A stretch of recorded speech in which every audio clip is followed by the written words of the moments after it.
UC Today news team were on site in the south of France for Centile's Customer Summit 2019. The parent group of Centile announced it was rebranding to become Enreach, and that it had also acquired a UK-based company to add to the group's portfolio. We spoke to the group CEO, Stijn Nias, to find out more. I wanted to ask a bit about that rebranding, because obviously it's been within Reach, business has been added, and now you've gone with it in Reach. What's the reasoning behind that? Well, I think within Reach it was a two-word name, a bit long. It was meant as a temporary name actually for our group that we had already when we were still only VoiceWorks. And we felt that now that we've grown so much as a group, added so many different cultures, added so many different companies, the time has come to get a new, catchier name that binds us together in our ambition, in our purpose, also towards the market, and can really make a big impact. And we felt that within Reach was not yet cutting it, but we really liked the Reach part, so we kept that in and we made it Enreach, and we're really happy with the result.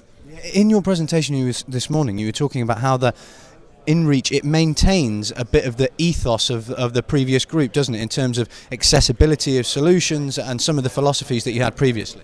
Yes, that's right. I think part of the philosophy we all share is that we see an opportunity in Europe to be radically focused on the SMB market with UC products. We see that larger operators are sometimes neglecting the SMB market, struggle with how to approach them, and we don't just see it in one market, we see it in all markets across Europe. So we see a real opportunity there to become more a UC player with a virtualized network layer as well. So we will become an MVNO in multiple countries and really make sure that we can provide an integrated total experience.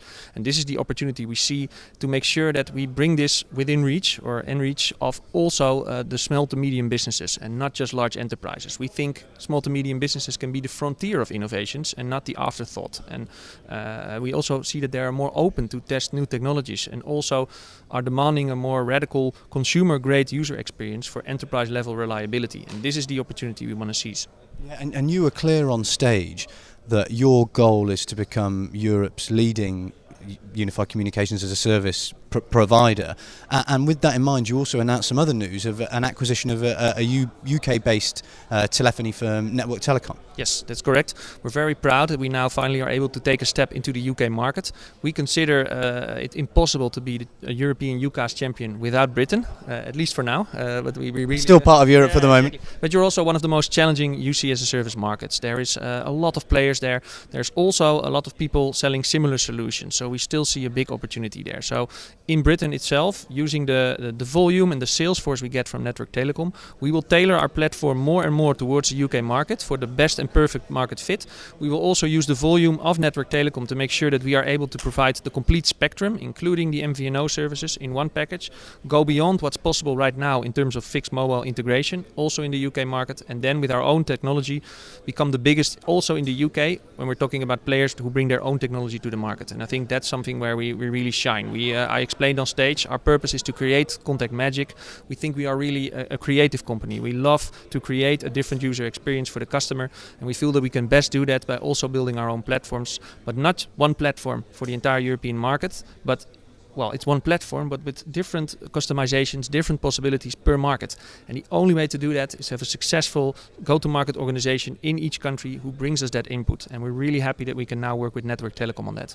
Yeah, and why Network Telecom in the UK? What was particularly attractive about their proposition to add that to the group portfolio? That's a good question. So with Network Telecom, first and foremost, we are buying a commercial organization that has shown that they can pivot from one product to the next. So they have switched technologies and models a couple of times, and almost within 1 or 2 months they are able to really successfully sell that. So they are able to adapt different technologies to their needs of the customers. So that's one.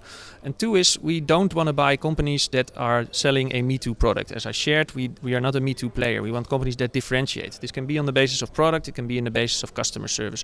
And in the case of Network Telecom, we see that they are really able to differentiate with actually a very innovative phone proposition. So they have built a system where there is a video phone, and they have been able to sell video phones to a lot of SMBs that have never considered a video phone.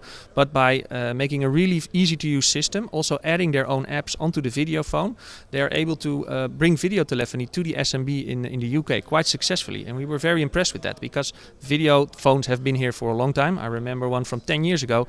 We've had it in our offering in the Netherlands, in Germany, also for a long time, but I don't know, somehow people are not feeling it, they're not using it, and Network Telecom is able to sell them. And that for us was a really big trigger. Hey, these guys are not just selling the traditional telephony, they are able to also sell what the future brings very successfully. And this was really exciting for us.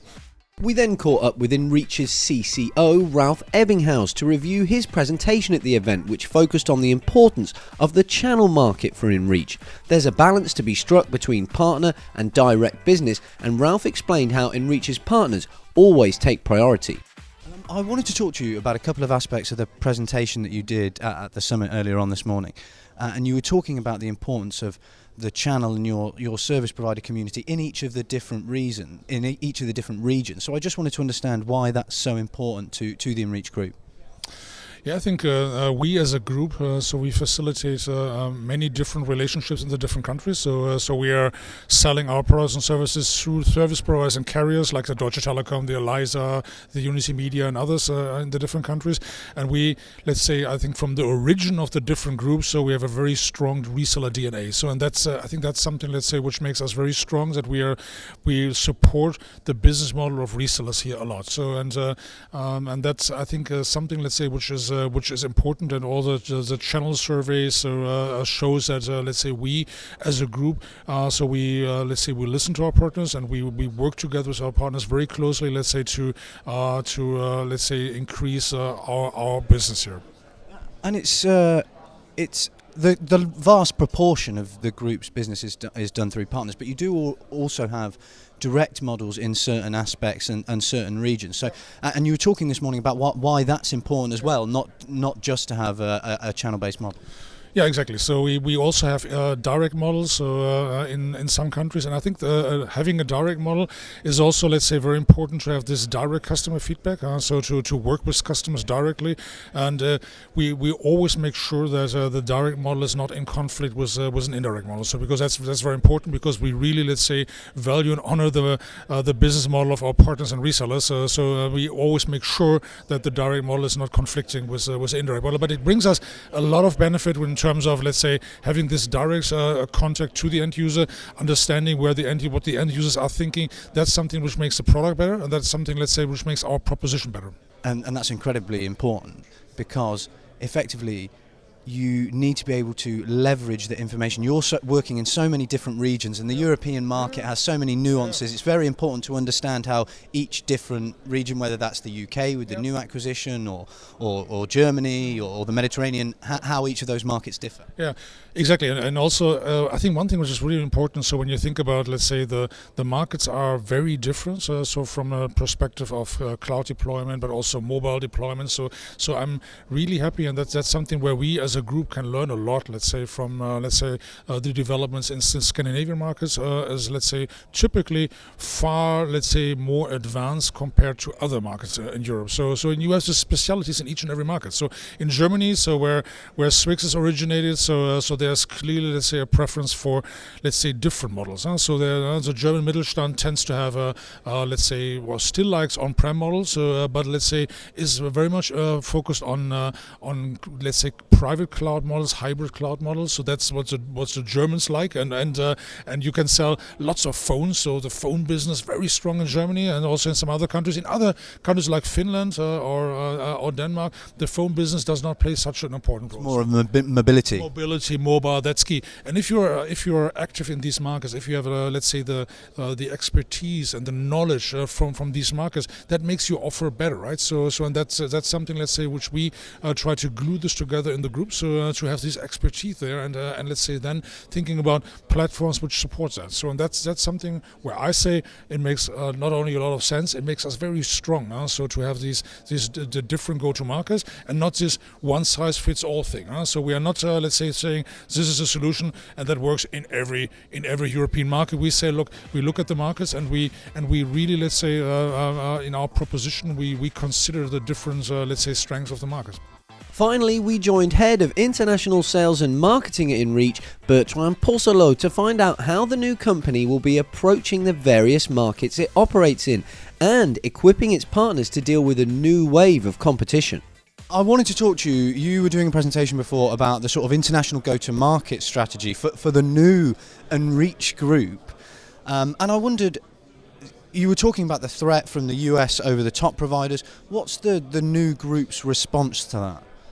Well, as you saw in the presentation, our international go-to-market is really targeting diversity. We see the European market as a set of different regions, different cultures, and different stage of maturity with reference to cloud services and cloud UC services. So that's our approach to the multiple territories and geographies. That's a key point.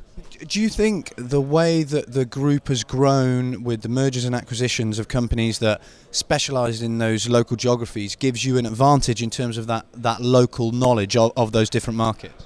Yes, because what we learned through years, and all these entities learned as well, is you need to be in the field locally. That's really how you know your end customers, their needs, their expectations. And we've built our technology that way. Each entity in the group did that. Swix in Germany, VoiceWorks in Netherlands, ourselves in France and elsewhere.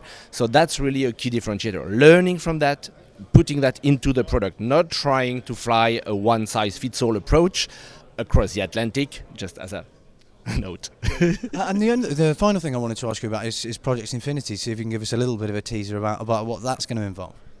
Well, the whole objective here is to bring together the best of each of the technology. And that's not just a buzzword or whatever, it's really at the foundation to have a nice transition towards a one platform. We don't want to be with as many platforms as there are acquisitions or as many specificities. We are not a Mitel of this world, after acquiring 30 PBX vendors, then you're just like, you can't move and innovate very fast anymore. So we want to keep that secured. The new Unreach branding and the news of a new acquisition of UK-based Network Telecom was greeted well by the partners during the Centile Customer Summit 2019, indicating exciting times ahead for the group as a whole.